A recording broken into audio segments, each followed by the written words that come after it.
I am so sick of you. I'm leaving you for someone else. Pack your bags and get out of my sight. I spat at my wife's back while she stood at the sink, washing the dishes like always. I braced myself for the pathetic tears and the begging, but she just slowly dried her hands, turned around, and answered in an absolutely calm voice. All right, whatever you say. I smirked, celebrating my easy victory, totally blind to the horrifying secret hiding behind that chilling composure. I wanted the mansion cleared out before Chloe, my 22-year-old girlfriend, arrived with her designer luggage. More importantly, I wanted my bank accounts untouched. I walked over and slapped a thick stack of printed divorce papers onto the granite kitchen island. "Sign them," I demanded. "You waive everything. The house, the cars, the joint accounts. You walk away with nothing." Larissa stared at the documents. Her skin looked oddly pale, almost translucent under the harsh kitchen lights, but her expression remained completely blank. I leaned in, eager to twist the knife. "If you try to drag this through the courts, I'll drain you. Worse, I'll instantly cut the funding for your mother's private care clinic. She'll be kicked out into a state facility by Friday. You know I have the lawyers to do it." I waited for her to break. I wanted her to scream, to call me a monster, to hurl a glass at my head. I needed that validation of my power. Instead, she picked up my heavy gold pen. The sharp scratch of the nib against the paper echoed, unnervingly loud in the quiet room. She didn't even pause to read the clauses. She simply signed away 10 years of marriage in less than 30 seconds. Done, She murmured, placing the pen down exactly parallel to the stack. She walked upstairs. I poured myself a glass of aged bourbon, listening to the muffled sounds of her footsteps, anticipating a fight over her expensive jewelry. 10 minutes later, she came back down. No heavy suitcases, no boxes. Just one small, scuffed overnight bag slung over her thin shoulder. She walked past me without a single glance, pushed open the heavy mahogany front door, and stepped out into the freezing wind. I downed the bourbon in one fiery gulp. By noon the next day, I had a security crew replace every lock on the property. I paced through the massive, echoing rooms, running my hands over the expensive furniture, inhaling the scent of my absolute freedom. I had crushed her, secured my empire, and cleared the stage. I was untouchable. Chloe dragged her neon suitcases over the threshold hours later, filling the foyer with an overpowering cloud of synthetic strawberry vape smoke that instantly clung to the velvet drapes. Within a week, the pristine sanctuary I had so ruthlessly secured began to rot from the inside. Larissa had managed the massive house with an invisible, silent precision. Chloe treated it like an all-inclusive resort where the maid was perpetually on strike. Half-empty bottles of Prosecco left sticky, permanent rings on the antique mahogany tables. Wet towels festered and mildewed on the imported hardwood floors.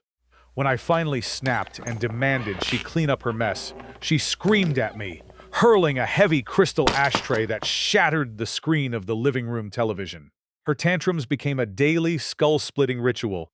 Shrill meltdowns over canceled credit cards, boring dinners, or my refusal to buy her another sports car. I found myself locking the door to my own study, nursing terrible headaches, hiding from the relentless, grating noise of her voice. Then came the morning. I woke up to a heavy, unnatural silence. The bedsheets next to me were cold. I walked downstairs, my bare feet sticking to the floorboards, and found the door to my study wide open. Behind the oak desk, the steel door of my hidden wall safe hung completely off its hinges. The $50,000 in emergency cash I kept banded in the bottom drawer was gone. Her neon suitcases were gone. I stumbled into the kitchen, staring at the exact spot where Larissa had signed the divorce papers. The granite island was buried under a mountain of crusty takeout containers, smeared makeup wipes, and a swarm of fruit flies hovering over a rotting lemon half. The stench of stale beer, garbage, and cheap perfume hit the back of my throat, making me gag. I dragged a shaking hand down my face.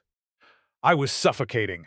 I had traded a quiet, perfectly calibrated life for a filthy, thieving parasite. My chest tightened with a hot, blinding rage, but it wasn't aimed at Chloe. It was aimed at Larissa. How dare she just walk away? How dare she surrender so easily and leave me to deal with this nightmare? I shoved a stack of greasy pizza boxes off a bar stool, sat down and pulled out my phone. My bruised ego demanded immediate order. I needed my shirts pressed. I needed my hot dinners. I needed my quiet control back. I pulled up the contact for a high-end private investigator. I kept on retainer. I need you to find my ex-wife. I ordered the second he picked up, my voice tight. She walked out a month ago with just an overnight bag. She has no money. Find her exact location. I gripped the edge of the sticky countertop, formulating my plan. I would track her down in whatever miserable motel she was hiding in, drag her back to this ruined house, and magnanimously allow her to fix my life. 72 hours later, the heavy brass knocker on the front door echoed through the filthy foyer. I yanked it open, already clutching my car keys. Marcus, the investigator, stood on the freezing porch, carrying a sturdy, tape-sealed cardboard box. A triumphant, arrogant smile stretched across my face. "You found her apartment? You got the address?" I patted my coat pocket. "I'll go get her right now. Tell her she can have her old life back if she stops sulking." Marcus didn't smile. He didn't hand me a notepad. He simply pushed past me into the living room and set the box down on the glass coffee table. It landed with a dull, sickening thud that rattled the empty bottles around it. "I didn't bring an address." Marcus rasped, his voice entirely stripped of its usual professional detachment. He pulled a thick, tightly bound medical file from his inner jacket pocket. "I brought this." He reached out and sliced the tape on the box with a pocket knife. Inside sat a heavy gunmetal gray urn. My brain stuttered, misfiring completely. I stared at the cold, polished metal cylinder, entirely unable to connect it to the woman who used to fold my clothes and make my coffee. "What is that? Who is that?" "Larissa." Marcus said. He dropped the heavy binder onto the glass. "She didn't go to a motel. She walked straight from this house into a closed palliative care unit. She passed away 4 days ago." The air vanished from the room. My knees turned to water, and I collapsed onto the edge of the leather sofa. My shaking hands snatched the binder, ripping open the cover. The pages were packed with dense, terrifying clinical text. Stage IV pancreatic. Extensive metastasis to the lungs and liver. Prognosis, terminal. The date of the original diagnosis was stamped in red ink. 7 months ago. The memory of our final morning hit me like a crowbar to the teeth. Her translucent, waxen skin under the harsh kitchen lights. The complete absence of tears. That chilling, lifeless compliance when I threatened her sick mother and threw her into the freezing street. All right, whatever you say. She hadn't surrendered out of fear. She signed away my money and my house because she was already a ghost. She had weaponized my disgusting, selfish betrayal, using it as a frictionless escape hatch to die in absolute isolation. She swallowed unimaginable physical agony, keeping it entirely hidden, just to deny me the chance to play the tragic, doting husband. She robbed me of any closure, letting my own arrogance sever the final tie, ensuring I would never, ever be the hero of her story. I tore out of the driveway, the tires of my car screeching against the frozen asphalt. I didn't care about the speed limits. I had to fix this.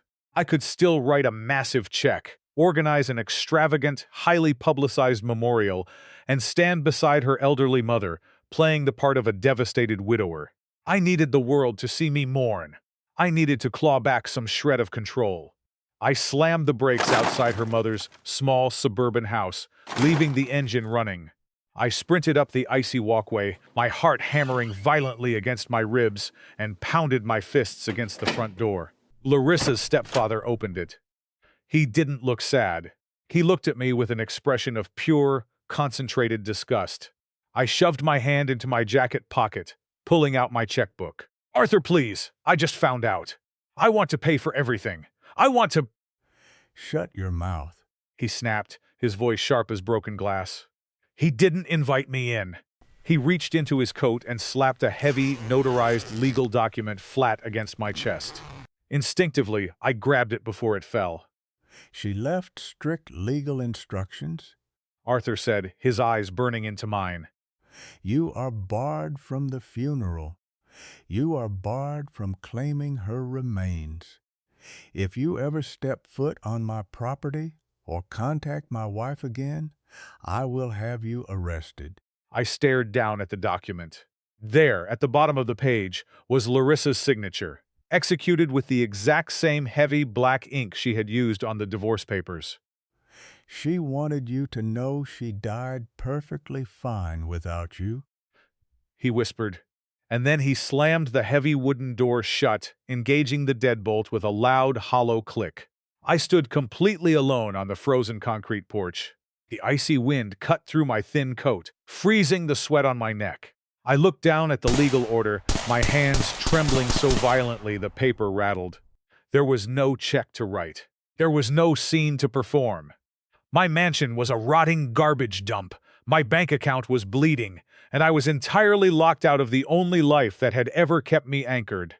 I had demanded she leave so I could have everything, entirely unaware she had already given me exactly what I asked for.